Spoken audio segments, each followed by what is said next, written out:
Hi, I'm Katy Malone. I'm the Curator of Academic Programs at the McClung Museum at the University of Tennessee in Knoxville. And today I'm bringing you another How to Read an Object video. This time we're going to focus on curatorial choice, and I have a special guest, Emma Grace Thompson. Hi, Emma. Thank you for joining me today. Why don't we get started by having you tell us a little bit about yourself? Sure. So I finished up my Master of Arts in History at the University of Tennessee back in spring of this year. I completed a degree in Mass Communications and History at Emory and Henry College in 2018, as well as a Master of Arts in Education in American History Education at Emory and Henry as well. While I was at the University of Tennessee, I had the opportunity to work as a graduate assistant at the McClung Museum in the curatorial department. And that's why I'm here today. Can you tell us a little bit about how the process of curation started for you? So the process of curation for me really began as I was working within the files and the archives of the McClung Museum while simultaneously writing my thesis on Knoxville's history as well. So in my thesis, I was engaging with Knoxville female figures like Adelia Armstrong Lutz, for example, who makes an appearance in the show, who were really famous local artists. And I noticed that the McClung had several pieces from artists like her and other really substantial works from other famous women artists from around the country and around the world. And to me, I thought, what a great opportunity to showcase some pieces that have never been seen before and to propose a show.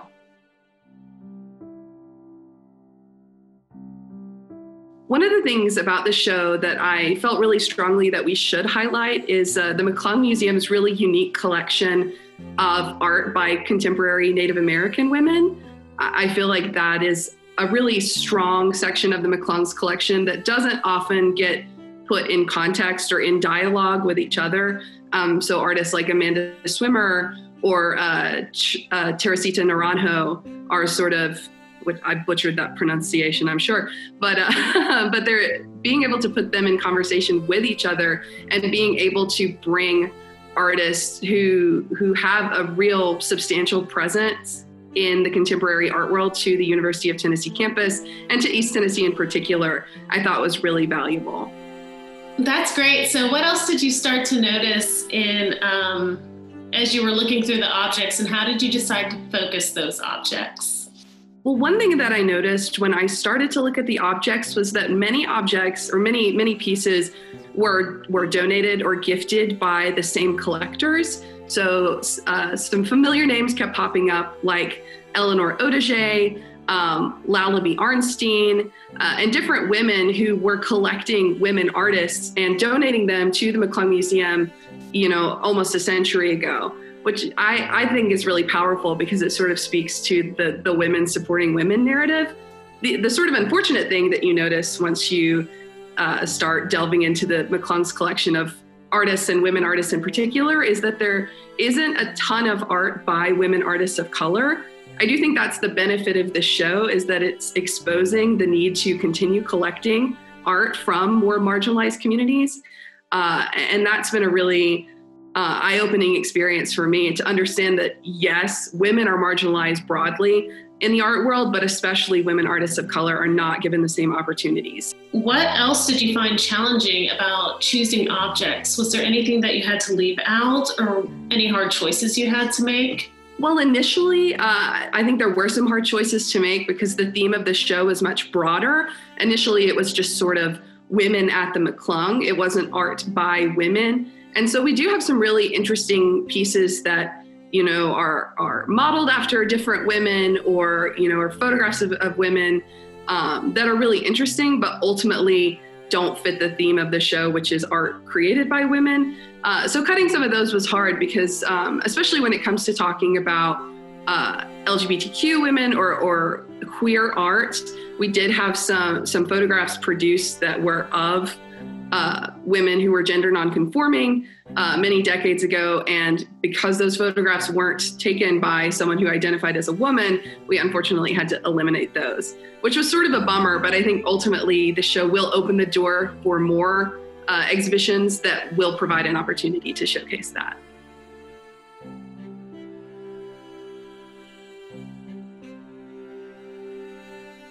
I think one of my favorite objects is a pastel by Lydia Field Emmett. And it's not necessarily my favorite object because of what it looks like, although it is beautiful. But ultimately, it's my favorite because we found several letters, like a ton of correspondence from the person who donated the painting many, many years ago from Emmett to the donor. And deciphering those letters, one of my best friends actually helped me transcribe it. I really felt like Harriet the Spy, because I think that's what's really fun about learning more about objects, is knowing something that other people might not know. So let's talk a little bit about the writing process for an exhibition like this. And, as you're doing research and as you start to put together the narratives of an exhibition, can you talk about how you started to focus your text and what about the writing process you might have found interesting or particularly different? It's not the same as writing a paper. I feel very different from many other people in that I do not struggle to cut excess verbiage from my papers. I was trained in journalism. I still work as a radio news journalist. And so one of my favorite things to do is to, take a paragraph and to write it as tightly as possible. So for me, one of the ways that I sort of helped keep my language less than academic or more accessible is to read aloud, is to sit there and read it aloud.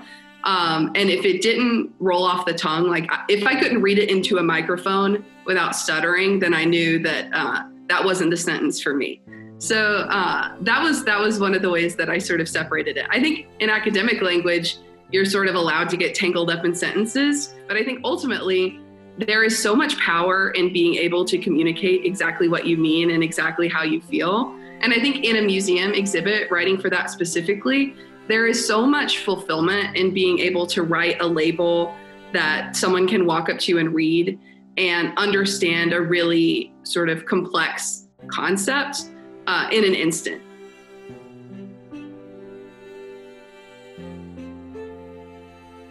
Focusing sort of the themes of the text was a real challenge because I wanted to avoid any indication or implication that women were somehow biologically different or biologically created to create different art than men, because I don't think that's true. But I think ultimately the show is about how women's socialization and the way that they are treated in society affects the kind of art that they make and how they produce that art. And so that's ultimately what I focus the theme around. And speaking about the editing process, that doesn't only apply to the text and how the text gets selected and chosen. So can you talk a little bit about how you started to order the objects in the exhibition, how you laid them out, how you wanted them to be viewed?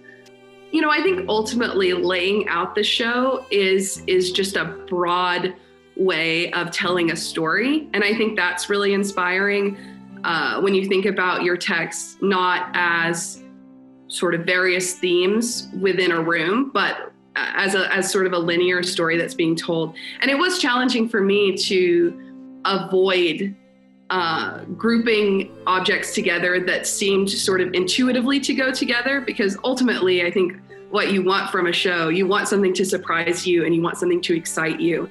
And so I had to sort of think outside the box and got a lot of helpful feedback from others at McClung who sort of helped me think more broadly about organizing objects. So one of my favorites one of my favorite sections in the show is the section on collectors, because that was something I noticed early on. We have, basically two main women who are collecting a good deal of this art. And so realizing that you can organize objects by who collected them and how those collectors might have chosen those objects was really special to me, because it made me realize that, ultimately the story that you're telling doesn't have to feel obvious. It can feel exciting. What do you think was left unanswered in the show? And you touched on this a little bit in some of your previous answers, but I'd like to know more about what you would what you would explore next had you your choice? I think in the future, because I have a historian background, I really love working with material culture. And I think objects of material culture can tell us a lot about the people who own those objects, who are consuming those objects in the same way that art can. So I would love an exhibition that combined maybe the objects that an artist owned or that they may have owned and they may have enjoyed alongside their art to understand what sort of informs that. I would love to see a full exhibition on LGBTQ collections at McClung. I think that is, a growing field in the historian world. We're sort of, for the past 20 years, been dipping our toes in LGBTQ studies. And I hope that continues as well. Because I do think that Knoxville has a really important queer history that often goes overlooked by young queer people who have lived in the area for years and have never really realized that there is this beating heart that has been here for many years. Well, I would like to say a huge thank you to the McClung Museum for giving me this opportunity. My experience as a GA there was really incredible. So getting to prolong that experience as much as possible has been a delight. And I've really enjoyed working with everyone. This has been a really, really great experience. So as you can see from our guest, Emma, curating is a lot about making choices, editing down your process, whether it's the objects or the text, and trying to find a story within those objects and within that text that can be clearly relayed and understood by a lot of different people. I want to thank you for joining me today, and I hope to see you again at the McClung Museum at the University of Tennessee in Knoxville very soon. This has been Katy Malone, the Curator of Academic Programs. Thanks again.